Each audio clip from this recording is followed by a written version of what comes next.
Talks. Personal injury. Leaders in Tennessee Medical. Welcome to another episode of Midtown Medical Talks, Season 2, Episode 3. Today's episode is about mind control research, the science behind neuroprosthetics. We have come a long way in technology, and it can be challenging to discern fact from fiction. Sometimes, though, the engaging stories you encounter in social media are much more than clickbait. There are a lot of things that people believe to be science fiction that are now a genuine part of our lives. Consider how your grandparents would have reacted to the concept of a smartphone a few decades ago. Among one of the more impressive feats researchers have achieved in the last few years, we seem to be making significant headway in mind-controlled limbs. What's the point of this? It's so easy for many people to take the functionality of their limbs for granted. Simple tasks such as walking unassisted or opening a door are just everyday events for us.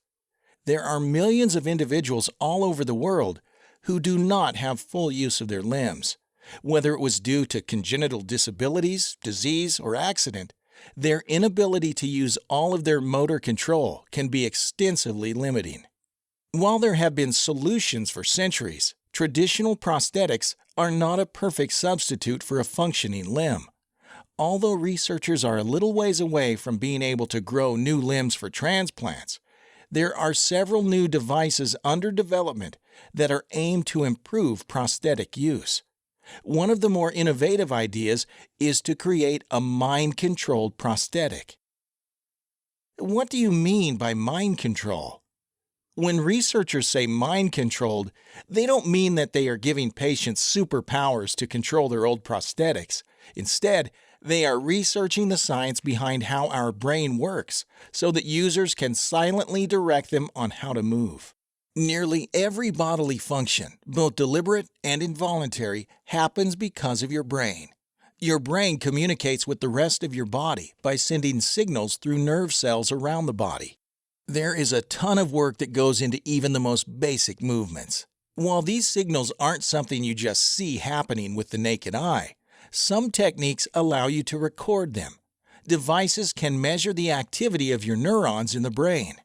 Researchers proposed a design where patients would be able to animate their prosthetics using the signals their cerebral cortex send out via information captured in real time from implanted electrode arrays. Schwartz, 2004. In other words, scientists would take a tiny electrode and permanently insert it into the patient's brain. This electrode would record and translate brain activity. Certain types of activity would trigger movement in a prosthetic limb. While this does involve some training and rehabilitation, theoretically, patients would eventually be able to move their limbs with little effort at all. It would be kind of like learning to ride a bicycle. In the beginning, it involves a lot of thought, but after you keep doing it for a while, it becomes second nature. Further research has gone into the field where scientists continue to try to optimize and test the limits of this potential technology. The point of these advancements is to help those feel closer to the rest of society. Do you need to be tech-savvy? Bionic technology can sound a little overwhelming, especially for those who are not very experienced with tech. The concept of trying out such cyborg technology can also be overwhelming or even off-putting to specific individuals. While the science behind how these work is nothing to scoff at, you don't need to be a rocket scientist to learn how to actually use the equipment. Like many other medical projects before it, researchers utilized animal models during testing. In one study, looking at cognitive control signals, Musalem 2004, 3 monkeys trained to be able to use mental exertion to cause the cursor on a computer screen to move. Within a couple of weeks, the monkeys were able to control a cursor on a computer screen without displaying any outward behavior.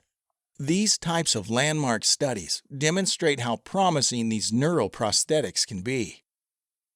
What more could we ask for? These prosthetics are an amazing improvement in comparison to the earlier models of prostheses. that would be highly limited and controlled via cables or very basic microprocessors. These mind-controlled limbs are still not perfect, though. Although they are impressive, they are still subject to many limitations. Above all, the biggest problem is that these don't restore sensation. Restoring sensation is a pretty difficult task to accomplish, and for many years, researchers were skeptical if it was possible at all. Breakthroughs in biometric technology have been redefining expectations, though. While a perfect prototype is still a dream for the future, artificial skin is a very real possibility for the future. Chortos Lion Bao, 2016.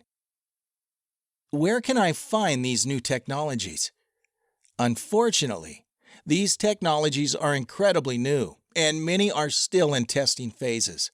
Unfortunately, these are not the kind of things you will be able to buy at the local department store.